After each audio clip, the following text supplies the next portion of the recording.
Hi guys, it's Erica, and in today's video I'm going to be talking about this gorgeous plant, which is a Monstera Adansonnii. So we're just gonna go over how to care for this plant, some common problems you might be facing with it, and how to propagate it. So if you're interested, keep on watching, like the video if you enjoy it and find it helpful, and subscribe to my channel.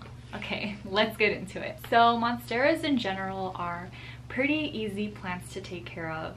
Generally just water them whenever their soil dries and keep them in a bright and direct light. So for this plant, what I think it enjoys is when you give it a thorough watering. If you have it in a hanging basket, feel free to take it down from there and place it in a tub of water and let it soak in there for like however much time that you have to let it soak, so that it can absorb any water that just drained out too quickly. For most of my plants, I water them using filtered water just in case they're sensitive to any minerals that might be in tap water.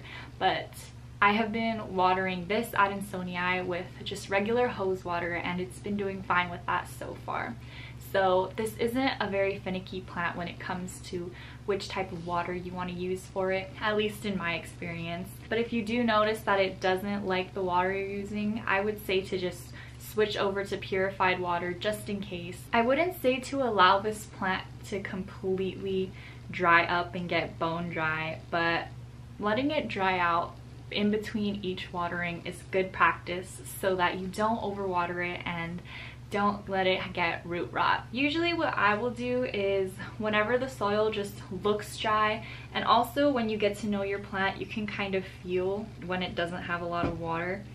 So that's usually what I'll do. I'll look at the soil. Since this is a peat moss based soil, you can kind of notice when the soil dries up, it gets a lighter colored brown. Of course, you can always stick your finger in to check if the top part of the soil is dry, but I would always recommend, if you aren't 100% certain with that, is to use a moisture meter.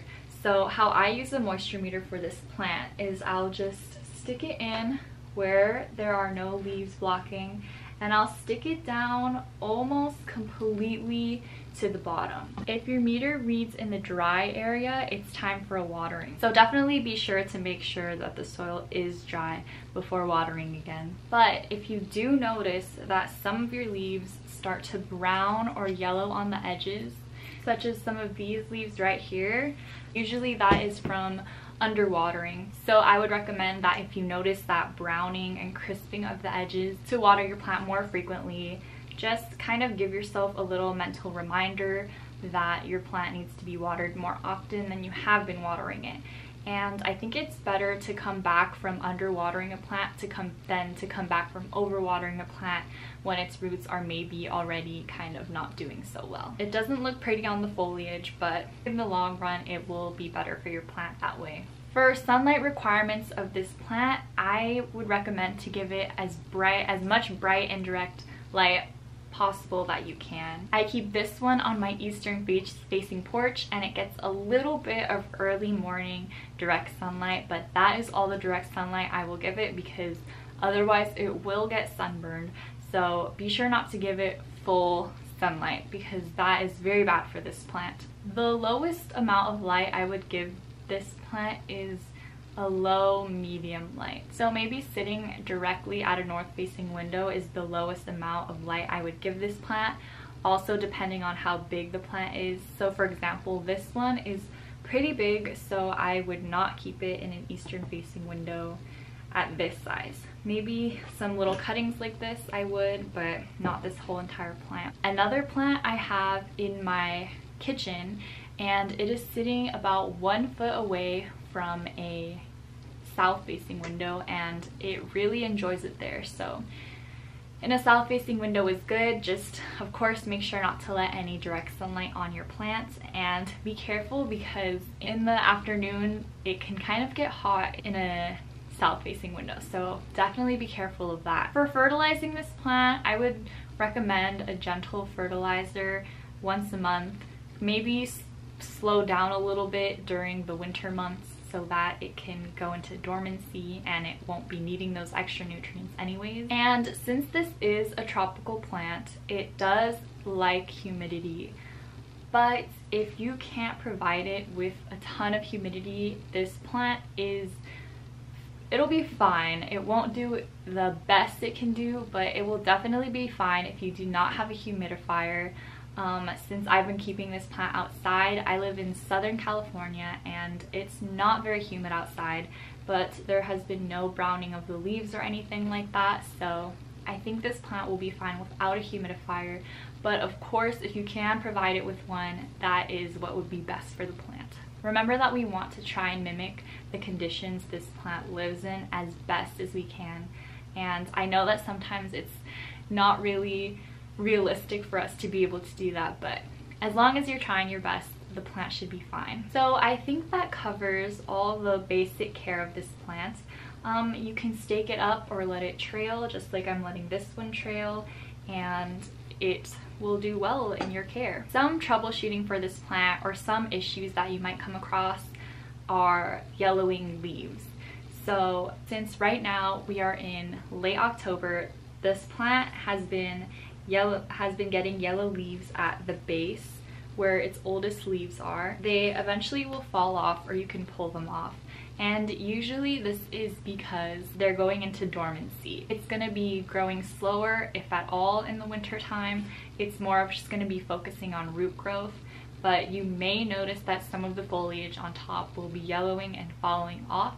If it is not an excessive amount of yellowing, then you shouldn't be too worried about it. It's natural for this to happen and it's fine. But if there is an excessive amount of yellowing and you have checked that there are no bugs, because yellowing leaves could mean that you have bugs, then it could have something to do with the root system, or maybe giving it too much fertilizer, or maybe it needs some fertilizer.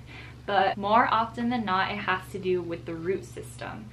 So if there is an excessive amount of leaves yellowing and falling off, I would definitely check the roots and the soil that your plant is in. Your plant is either root bound, or it's just not in the best soil that it could be in. If you want to get a pre-made potting soil, I would recommend Happy Frog potting soil. You can add in a little bit of your own amendments, some perlite, some pumice stone. You could add in some orchid bark, and it should do well with that. If you want to make your own potting mixture, I will have on the screen a potting mixture that I recommend and that I use for my aeroids.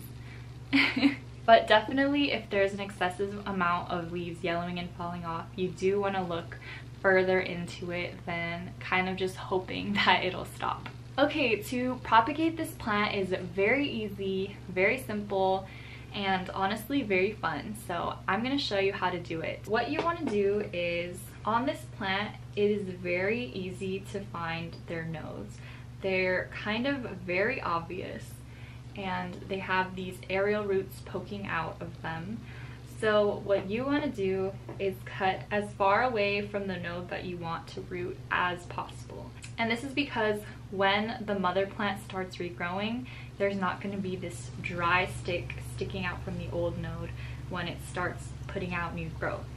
So you want to make sure to cut as close to the mother plant as possible so there will not be a useless stem kind of sticking out from there. And then after you have your plant cut off, you can just cut a little bit under the node you want to root, because we don't need that whole entire stem for this part either. So essentially that whole entire stem is kind of not of any use to us. If you put it in water, it might rot away, it might not rot away, but either way you can just cut it off. You can leave it on if you want to. If it starts rotting though, make sure to cut it off. And then you can just stick this in water and it will root. I have some rooted cuttings here, and they're super easy to root. You literally just place it in water and roots will begin to grow. So the reason you might want to have more than one node underwater is because, as you can see, this node did not root, but this node did. So the whole entire plant is still alive because this second node rooted. Even though it has a leaf on it, you can still submerge that part underwater and it will be fine. Here's another example of that second node rooting, but the first one did not. And you can see this is the little rotting stem. So as you can see here, this part is rotten. So what I'm gonna do is I'm just gonna make a 45-degree angle cut like that and cut it off. There's still a little bit of rot on it, but that's okay. There's a new amount of surface area exposed. So hopefully that will root. And if it keeps rotting, then I can just cut that part off again under that node and it should be fine. They root pretty quickly in my opinion, from around a week or two. If you don't notice roots forming after 2 weeks, then don't worry. It might take a little bit more time depending on the cutting. Each cutting is different. Also, if you don't want to root your cuttings in water, you can stick them in soil and keep the soil moist so that they can root that way. I have found that rooting plants in soil is not as successful for me as rooting them in water, but it's a lot easier to do because the roots that grow from that propagation are already going to be used to soil. So they're not gonna have to adjust like the water ones are gonna have to adjust when you move them to soil. Anyways, that is all for today's video. I hope you guys enjoyed it. Leave any comments below if you have any questions or if you want to add anything that I may have missed. And thank you guys so much for watching. I will see you next time. Bye!